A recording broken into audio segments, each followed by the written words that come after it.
those are all substances that plants produce to protect themselves, but when we eat them, we protect ourselves as well.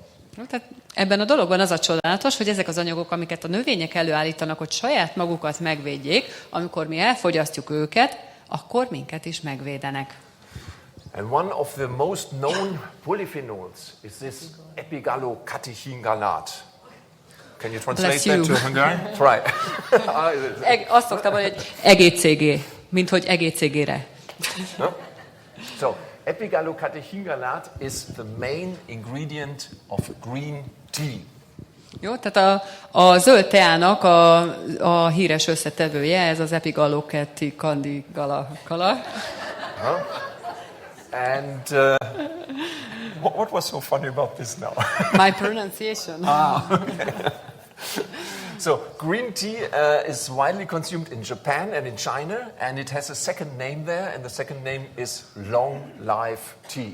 Jó, tehát a kínaiak és a japánok rengeteg zöld teát isznak, és ott van már egy másik nevük, nem zöld teának hívják, hanem a hosszú élet teájának. And but Epigallocatechingallat is not only an anti-aging substance, it's also an anti-cancer substance.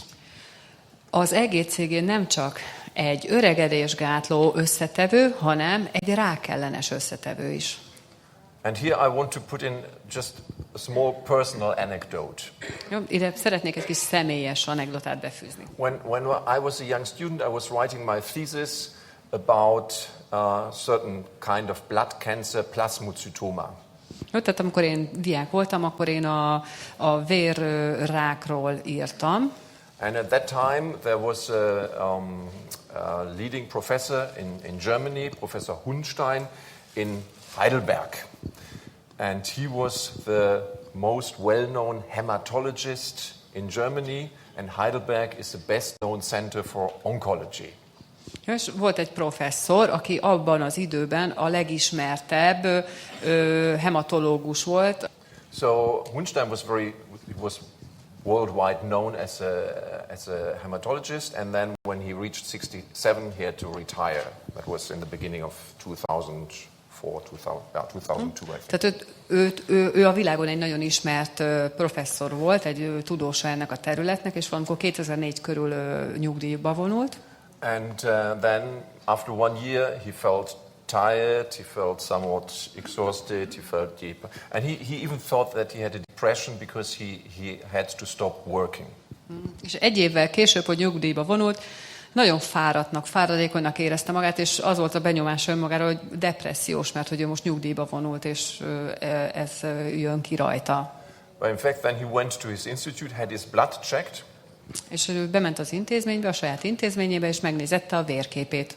And then it came out that he himself was now suffering from leukemia.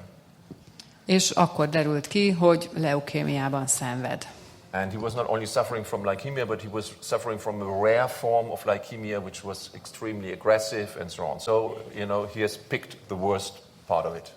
Tehát nem csak egyszerűen leukémiában szenvedett, hanem annak a legesleges legrosszabb formájában. And then he started on chemotherapy, all these things that he had done with his patients also for, years and years. És akkor belekezdett a kemoterápiába, ugye, amit éveken keresztül ő hajtott végre az ő betegein. And he said also, when I met him, he said, I'm going through hell. And he was not only going through hell because of the side effects of the chemotherapy, he was mainly going through hell because all these chemotherapeutic efforts did not have any success. The leukemia was progressing. És amikor találkoztam vele, akkor elmondta nekem, hogy azt mondja, hogy egy pokoljárás az egész. És nem csak azért, mert hogy a kemoterápiának milyen mellékhatásai vannak, hanem hogy egyáltalán nem hatékony. Tehát nem hogy segítene, tovább rosszabbodik az állapotom. And then he had one young colleague from his institute, and he had just returned from Japan. And he said there was a oncology congress in Japan, and they were discussing about Epigallocatechingallat and its anti-cancer properties. És akkor volt egy fiatal tanítvány, aki akkor jött vissza Japánból, és beszélgettek ugye a zöld teának az EGCG összetevőjéről. And then Hunstein says, well, Actually, I don't believe in it. I'm a traditional oncologist, a scientific medicine, academic, and so on. So, what can you do with green tea? But he said, I've got nothing to lose, so I started on it. And he started to drink 2 to 3 liters green tea every day. És akkor a Hunstein professzor ugye azt mondta, hogy hát összességében nem hiszek benne, hát én egy tudományalapú rákkutató vagyok és orvos, tehát igazából nem tudom mi ez, de tudjátok mit, nem lehet ennél már rosszabb, tehát úgysem javul az állapotom, nézzük meg, és akkor elkezdte a 2-4 liter zöld tea fogyasztását napi szinten. So then after 3 months already, he started to feel better. After 6 months, it could be diagnosed that the leukemia was really getting better.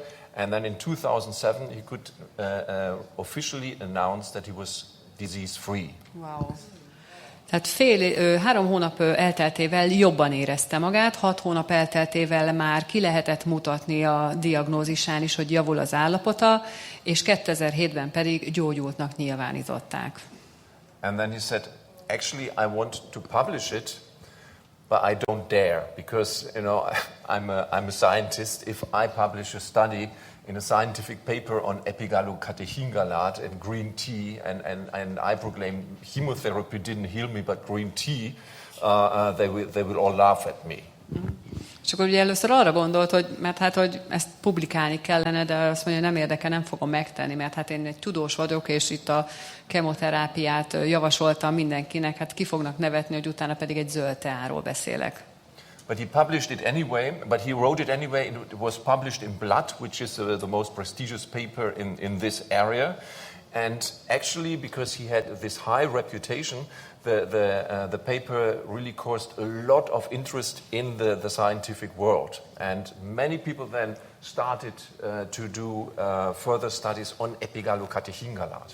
Jó, tehát végül mégiscsak publikálták az írását, és az egyik leghíresebb tudományos labban, és ezt követően kezdtek el komolyan foglalkozni akkor ezen a területen is a zöld tea kivonattal.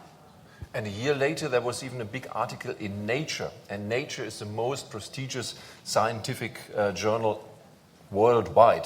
And the article was also about green tea and cancer. Egy évvel később pedig a világon a legismertebb Nature magazinban adták le a cikket, és ott már konkrétan a cím az a zöld tea és a rák kapcsolata volt. So why do I tell you this? Please do not misunderstand me. Don't go out and tell people who are on the cancer treatment, stop your chemotherapy, stop your treatment, just drink green tea. That's not the message. Jó, tehát ne értsetek félre, nem arról beszélek most, hogy most és akkor innen szabaduljatok ki, és fussatok minden ismerőshöz, aki rákos, és akkor töltsük őket tele zöld teával. Nem arról beszélek, hogy most meg kell menteni a zöld teával az embereket. But the message is that there are a lot of plant-derived substances that do have medical consequences, that can work as a treatment. So it is no longer this division between academic, scientific medicine and alternative medicine, and the two can't come together. So that was one of the, especially the case of Professor Hunstein, one of the things where people from both sides saw that it is really, that there are possibilities on both sides, and it's not fighting against each other, but joining forces. Tehát az üzenet ennek a történetnek sokkal inkább az lenne, hogy ez volt az első eset, amikor ugye azt mondhatjuk, hogy a tudományos orvoslás és az alternatív, a természetes alapú gyógymódok összetalálkoztak, és végül azt tapasztalhattuk, hogy nem egymás ellen harcoltak, hanem tulajdonképpen a kettő összeolvadt, összefogtak és egyet állítottak.